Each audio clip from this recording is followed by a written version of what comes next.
Eu gostaria que nós pudéssemos abrir a nossa Bíblia em Mateus 27. Nós iremos ter uma conversa rápida. Eu digo sempre que a gente está conversando, tá?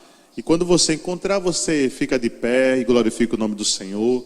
Nós iremos ler o versículo, a partir do versículo 12, mas a nossa conversa vai ser a partir do 15 em diante, tá? Capítulo 27, versículo a partir do 11. Mas a nossa leitura vai ser concentrada a partir do versículo 15. É só para não perder o contexto do que está sendo apresentado aqui pela Bíblia, tá bom? Glória a Deus. Você de casa também, abre a sua Bíblia, você fica de pé também, para ficar na mesma unção que está aqui. Glória a Deus. Vem dizendo assim, então, aqui vem dizendo na minha versão, o intertítulo vem dizendo Jesus diante de Pilatos, né? A gente já sabe dessa passagem, a gente vai conversar um pouquinho, mas vem dizendo, Jesus foi posto diante do governador e este lhe perguntou, você é o rei dos judeus? Respondeu-lhe Jesus, tu o dizes. Acusado pelo chefe dos sacerdotes e pelos líderes religiosos, ele nada respondeu. Então Pilatos lhe perguntou, você não ouve a acusação que eles estão fazendo contra você? Mas Jesus não lhe respondeu nenhuma palavra, de modo que o governador ficou muito impressionado. Por ocasião da festa, era costume do governador soltar um prisioneiro escolhido pela multidão. Fale, multidão. Escolhido pela multidão. Eles tinham, naquela ocasião, um prisioneiro muito conhecido, chamado Barrabás. Pilatos perguntou à multidão que ali estava reunido, qual destes vocês querem que eu lhes solte? Barrabás ou Jesus, chamado o Cristo? Porque sabia que haviam entregado por inveja. Estando Pilatos sentados no tribunal, sua mulher lhe enviou uma mensagem, dizendo, não se envolva com este inocente, porque hoje em sonho sofri por causa dele. Mas o chefe do sacerdote, com os líderes religiosos, convenceram a multidão a que pedisse Barrabás e mandasse executar Jesus. Então perguntou o governador, qual os dois vocês querem que eu lhes solte? E responderam eles, Barrabás, Barrabás. Perguntou Pilatos, o que farei então com Jesus, chamado Cristo? Todos responderam, crucifica-o.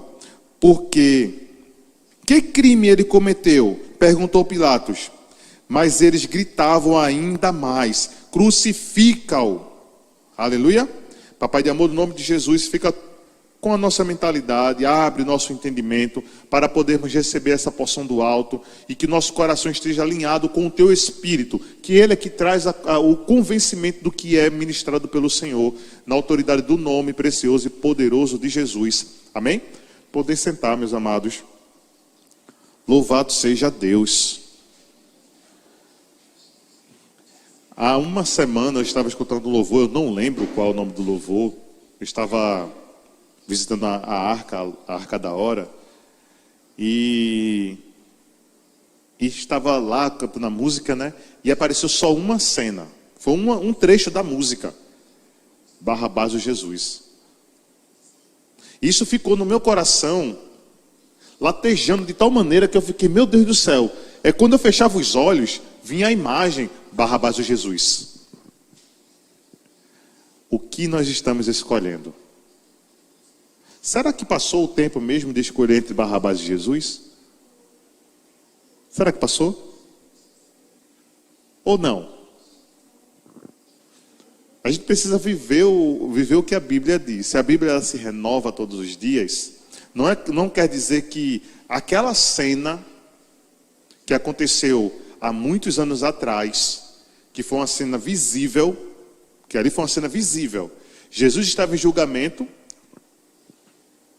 por nada, porque ele não cometeu nenhum tipo de crime, Não é à toa que a mulher de Pilatos sofreu a noite inteira por conta da inocência de Jesus.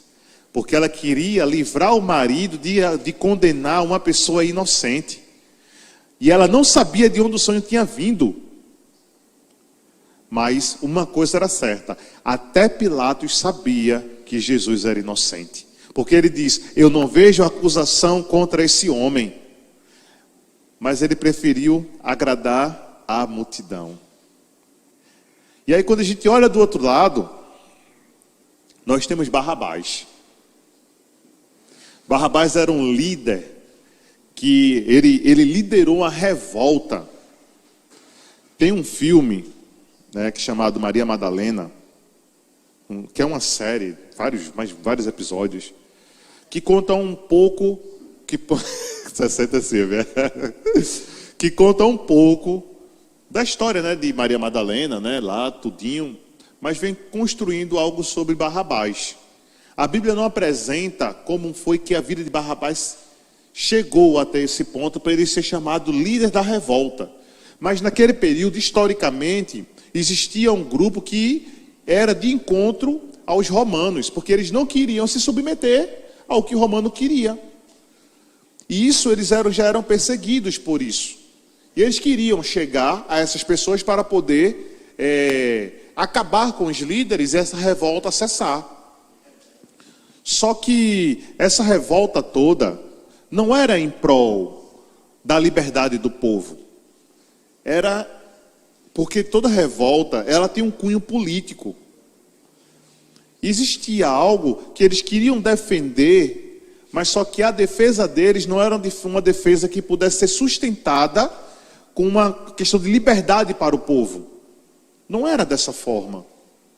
Então, quando nós começamos a analisar a vida de Barrabás, em outros evangelhos, né, tanto em Marcos, quanto em Lucas, quanto em João, fala sobre esse episódio. Foi tão marcante que todos os 4 evangelhos, eles falam. E aí uns dizem que, um dos evangelhos diz que Barrabás foi acusado porque durante a revolta ele matou algumas pessoas. Então foi comprovado. Barrabás foi preso por crime de morte. Ele poderia ser condenado. Mas ele foi preso perto da época de Jesus. Porque senão não estaria um criminoso ali que fosse conhecido para uma pessoa que fosse desconhecida. A pessoa que foi escolhida por Pilatos foi porque ele liderava algo para os judeus. Ou seja, não, eles viram, eu penso assim, o entendimento de Pilatos, eles viram que o que Barrabás fez, e não tem acusação contra Jesus, chamado Cristo. Se não tem acusação contra ele e o outro é acusado, possivelmente esse povo vai dizer: libera Jesus de Nazaré. Mas o povo estava sedento pelo engano. Eles estavam com o engano tão instalado que eles não queriam saber se existia ou se não existia acusação contra aquele homem. Por isso que eu pergunto a gente se nós temos hoje dentro de um tribunal, se nós estamos escolhendo Jesus, chamado Cristo, ou se nós estamos escolhendo Barrabás. Hoje não é físico mais não. Hoje o julgamento não é mais físico. Hoje o julgamento é espiritual. Hoje é pela fé que o julgamento acontece. Hoje é pela minha prática comportamental que acontece o julgamento e a minha escolha. Porque se está todo mundo lá, reunido, e a Bíblia relata que os líderes religiosos e os fariseus começaram a dizer: escolhe Barrabás, escolhe Barrabás. E começou a incitar o povo: escolhe Barrabás. Porque eles eram de encontro ao que Jesus pregava. Quando nós somos de encontro ao que a Bíblia diz, automaticamente nós estamos escolhendo Barrabás. Se nós estamos com a nossa vida comportamental voltada para o pecado, nós estamos escolhendo Barrabás. nós queremos livrar a vida de uma pessoa que, para aquele período, era passível de condenação, por uma pessoa que não tinha acusação nenhuma. E o que é que faz o sangue de Cristo na cruz? Porque posterior a isso, todo mundo sabe qual é o relato. Jesus foi para a cruz, morreu, se entregou por todos, porque ele não fez distinção de pessoas. Dentro daquele lugar lá onde aconteceu a crucificação, Jesus ainda falou com duas escolhas, um do lado direito e um do lado esquerdo. E um dos diz: ele é inocente. Meu Senhor, o que é que eu faço para poder tê-lo? Ainda hoje tu estarás comigo no céu. Enquanto o outro, ele grita de um lado para o outro: esse daí, eu e ele, nós somos sim acusados, nós temos culpa, mas esse daí não, o Filho de Deus não tem culpa. E por que Jesus foi para a cruz? Por conta das nossas escolhas. Jesus Cristo, Jesus chamado o Cristo, se nós fôssemos pegar por uma linha, uma razão, espiritual, a cada vez que nós pecamos, nós estamos levando Jesus novamente para o tribunal. Nós estamos colocando Jesus de frente a uma multidão e dizendo: a quem eu escolho? E cada vez que nós cometemos mais pecados, mais Cristo, é como se ele fosse novamente à cruz para poder trazer a graça sobre a nossa vida. Nós entendemos que o que a Bíblia fala, tá? Que ele foi o Cordeiro perfeito. E por ele tudo cessou. Todo ato de condenação à morte eterna foi cessado. Isso aconteceu. E está sobre a nossa vida. O que eu estou falando é que se nós não levarmos em conta o que foi que aconteceu na cruz, nós estamos desvalorizando o sangue de Jesus.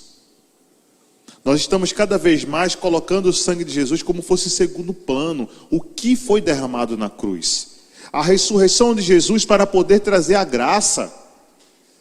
Hoje pela manhã, falando um pouquinho sobre a graça, porque foi bem rápido, a Bíblia apresenta que antes mesmo da criação do mundo, Jesus já existia, porque ele era o plano perfeito, e a graça estava com ele, mas foi revelado a nós quando Jesus morreu.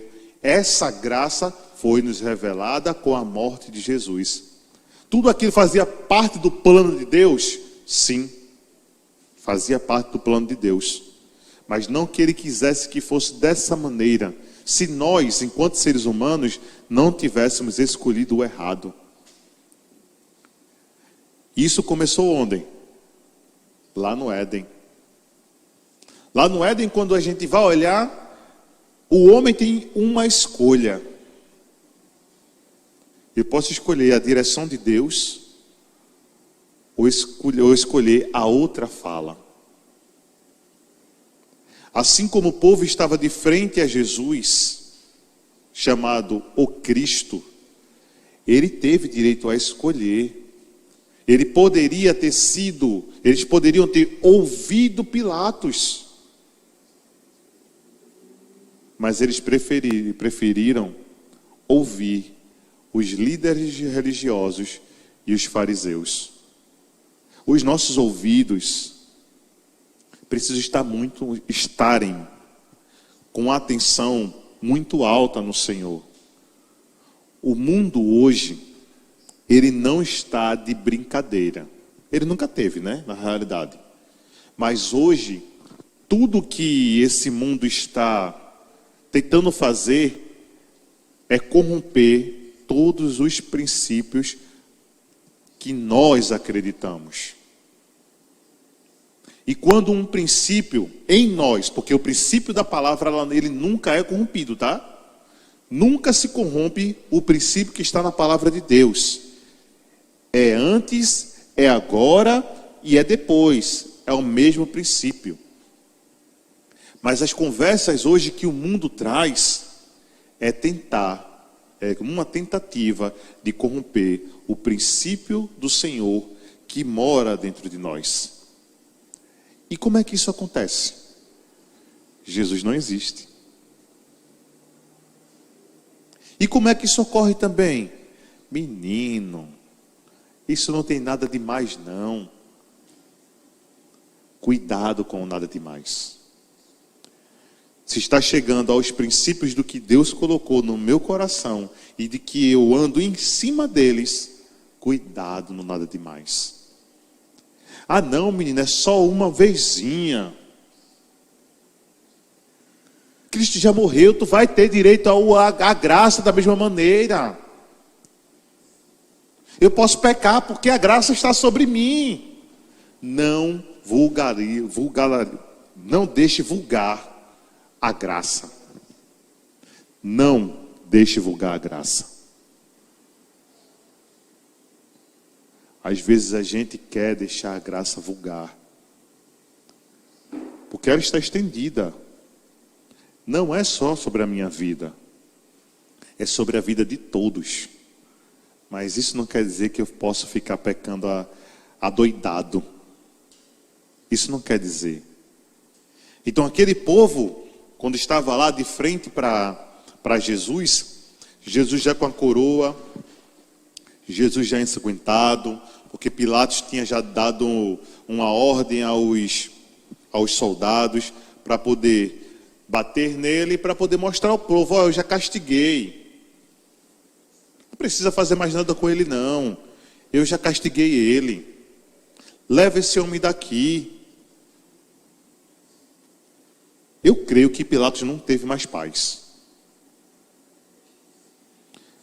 E olhe que era costume deles crucificar. Existia uma cultura dos romanos a crucificar pessoas. Mas eles sabem que naquele período, naquela época, eles crucificaram um inocente. Mas a escolha, eu vou dizer nossa, porque eu vou dizer que faz parte de um povo que estava ali reunido e que deu ouvidos àquilo que não era para se ouvir. O coração do povo estava inclinado à religiosidade. Religiosidade nos leva à condenação. Religiosidade não me leva só, mas leva outros à condenação. Religiosidade faz com que a outra pessoa seja condenada por conta das minhas construções. E quando eu começo a me deparar com uma cena que seja diferente daquilo que eu vejo, porque o que Jesus mais fez foi confrontar a religiosidade que estava no povo. E ainda tem pessoas no meio de nós, quando eu falo no meio de nós, no dia de hoje, que querem dizer que a religiosidade muitas vezes não está instalada em nós, e possivelmente está.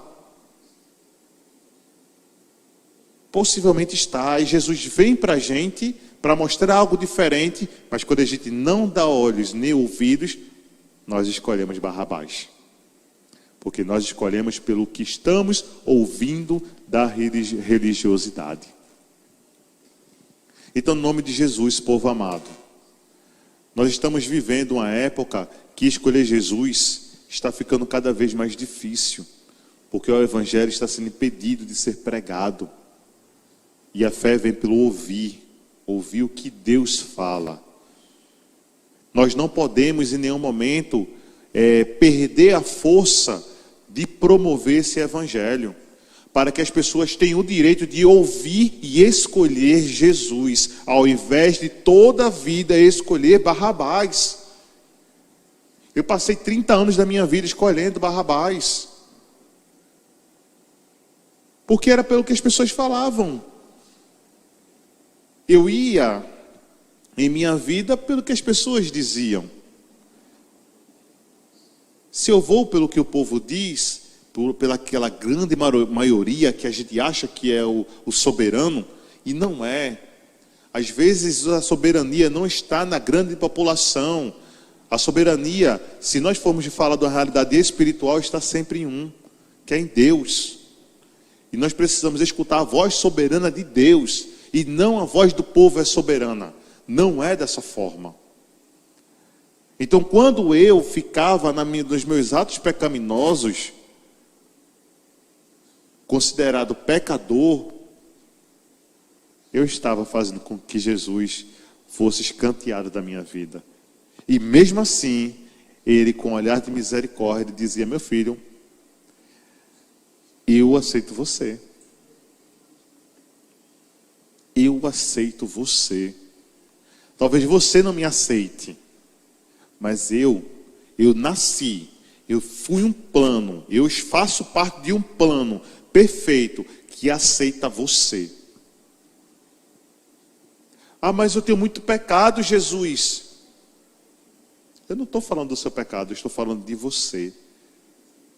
Venha comigo, que aí o pecado a gente vai começar a trabalhar para poder fazer a modificação dos nossos comportamentos. Em grande parte, quando a gente vai olhar esse povo que estava lá, a gente percebe que muitos eram influenciáveis.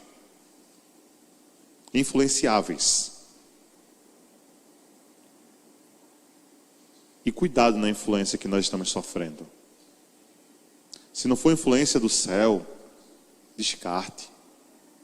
Porque nós podemos estar levando pessoas ao caminho errado por conta de influência maligna. Os fariseus, eles não tinham mais nada a perder. Eles já sabiam o que é que eles iriam fazer. Não é à toa que eles planejaram tudo. Cada passo do que ia acontecer com Jesus.